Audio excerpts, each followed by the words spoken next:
Certaines images valent beaucoup de mots. Après la séance vidéo lundi, pas besoin de longs discours pour comprendre la teneur du propos. Face au Metro Racing, le Stade a concédé sa 4e défaite de la saison et ramené un point de bonus défensif. C'est trop peu aux yeux des joueurs qui ne fuient pas leurs responsabilités. On n'a peut-être pas été régulier au niveau de la concentration. Je pense qu'on n'a pas mis à certains moments tout ce qu'il fallait pour aborder ce match. Le plus problématique là-dedans, c'est que je pense que d'autres équipes iront gagner au Racing, donc ce sera un manque à gagner pour nous. Et malheureusement aujourd'hui, même si on ne se rend pas bien compte, les points laissés en route risquent de coûter cher à l'arrivée, donc c'est assez problématique effectivement. Annonce des sélectionnés pour les test matchs, relâchement après un mois d'octobre où les rendez-vous majeurs ont été bien négociés. Autant de raisons pour expliquer ce coup d'arrêt. Mais dans l'actualité cette semaine, c'est un coup dur qui a retenu l'attention. Celui de l'annonce par le gouvernement de la suppression du droit d'image collectif au 1er juillet 2010. Le DIC, c'est un dispositif prévu initialement jusqu'en 2012 et qui allège la fiscalité des clubs. Ils sont ainsi exonérés de 30% de charges sociales liées au salaire des joueurs quand ceux-ci dépassent un certain plafond. Si sa disparition est confirmée par le Sénat, le coût ne sera pas négligeable pour le Stade. Mais le préjudice, il est très simple. Cela serait 352 000 € pour cette saison, mais sur une saison pleine, 700 000. C'est-à-dire jusqu'en 2012, cela représente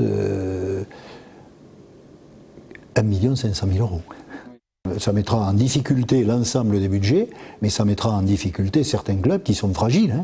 En période difficile comme cela, les gros maigrissent, mais les plus maigres meurent. Et je crains malheureusement que certains clubs qui connaissent déjà des difficultés voient vraiment leur survie en jeu. À l'occasion de cette 12e journée de championnat, des actions seront menées par les présidents de clubs sur tous les stades avec pour mot d'ordre DIC supprimé, rugby en danger. Côté terrain, pour éviter une quelconque prise de risque sur le plan comptable, les joueurs auront à cœur de se racheter en recevant Bourgoin. Je crois qu'on a un groupe qui vit, qui a eu quelques difficultés au départ, mais qui a su remonter la barre considérons-le comme un faux pas quand même, mais ce faux pas qu'on a fait au Racing, j'espère nous servira. Et de toute manière, le jeudi soir, on a tous intérêt à être très bons pour que déjà on parte du club en étant serein par rapport à tout ce qu'on a fait auparavant, et surtout se mettre dans les meilleures conditions pour ne pas galérer après à essayer de rattraper les points qui vont forcément nous manquer.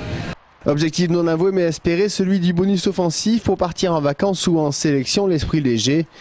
Pour affronter Bourgoin, Guinoves a opéré 10 changements par rapport aux 15 de départ du déplacement au Metro Racing. A noter le retour de Clément Poitrenaud à l'arrière qui n'avait plus joué depuis fin août, de Fino Maca titulaire au poste de numéro 8. Enfin Thierry Dussautoir ménagé face au Metro Racing et lui aussi titularisé. Après Bourgoin, le top 14 se met entre parenthèses le temps des tests internationaux. La prochaine journée se déroulera les 20 et 21 novembre prochains. Le Stade se déplacera à Castres.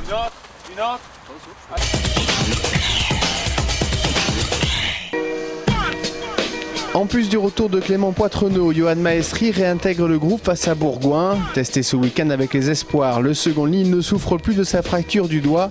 Il sera remplaçant pour cette 12e journée. Victime d'une béquille face au Metro Racing, Vincent Clerc ne sera pas dans le groupe pour affronter les Bergaliens, tout comme Jean Bouilloux, insuffisamment remis d'une fracture du nez. Enfin, Malélie Cunavor, Manu Aotaeloa et Julien Ledevedec devront patienter avant de retrouver le top 14. Les 3 joueurs n'ont pas été retenus dans le groupe pour cette 12e journée.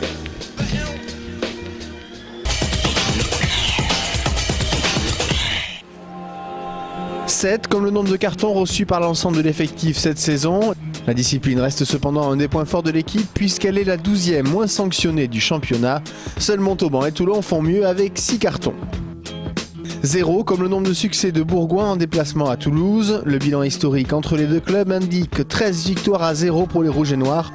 Des succès qui se traduisent souvent par un score large puisque l'écart moyen entre les deux équipes est de 20 points en faveur des Toulousains. 42 comme le nombre de points encaissés par le Stade à domicile, soit un peu plus de 8 en moyenne par match. Une statistique qui souligne la grande solidité de la ligne défensive.